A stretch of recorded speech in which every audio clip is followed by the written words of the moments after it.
On Seattle's Morning News, I'm Bill Radke with Linda Thomas, and one of my favorite writers just walked into our studio. You may know Sarah Vowell from Public Radio, Iris Consigliere, or the perfect voice of Violet Parr in The Incredibles, or maybe more and more as one of our favorite American history buffs. Her new book is called Unfamiliar Fishes, and it's about Hawaii. Sarah Vowell, welcome to Seattle. Thank you very much. So, as soon as I heard you were writing about Hawaii, and I really love Partly Cloudy Patriots, and I know you're the American history buff we all wish we could travel with. When I heard you were writing about Hawaii, I thought, yeah, why do I know about Plymouth Rock and Lewis and Clark and the Louisiana Purchase, and I don't know anything about the most inherently fascinating state in our country?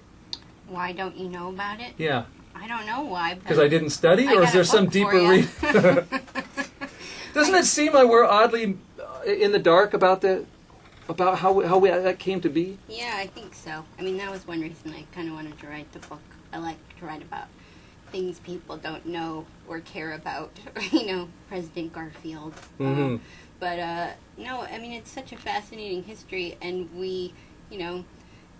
I'm so obsessed with the year 1898 when we became, as a country, a world power, more or less overnight in this one summer when we, invaded Cuba and the Philippines and took over Guam and Puerto Rico and annexed Hawaii, all basically in a summer to become a world power that we are today. And I just kind of wanted to learn more about Hawaii's little bit part in our global domination.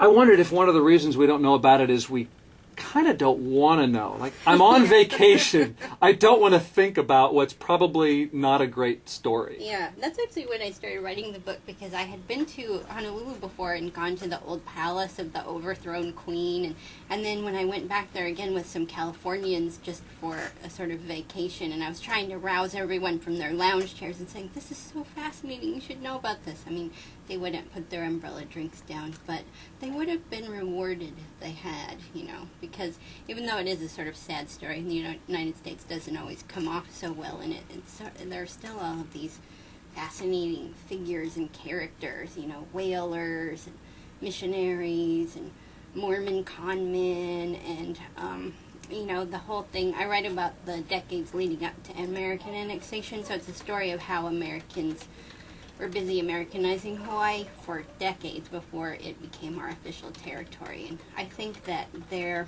are so many American boots on the ground, if you will, and a lot of American ladies' shoes as well, that it was already so Americanized by the time we took over. It's the reason I think that it's the only one of those colonies we took over in 1898 that became an actual state.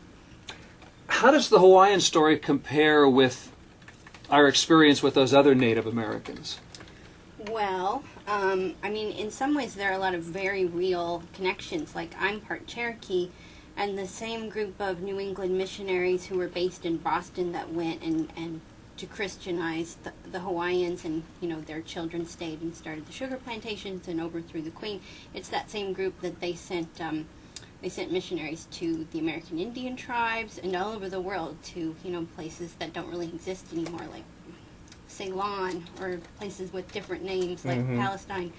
And so, in some ways, there's a very real connection, just because it's this tiny little cabal of Bible thumpers within, who all live within 150 miles of Boston, who are trying to not just Christianize the world, but also Americanize and Westernize it.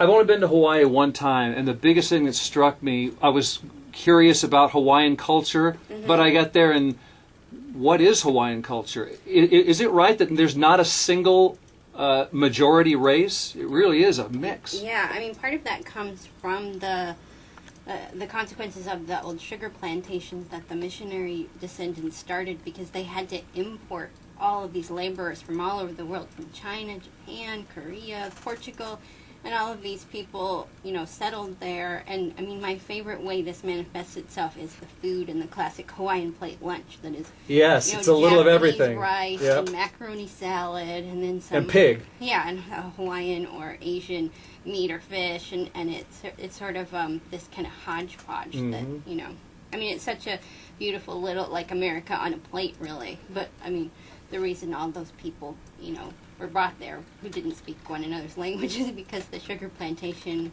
owners did not want them to organize against their overlords. But food-wise and, you know, culture-wise, that mix makes it into such a dynamic place.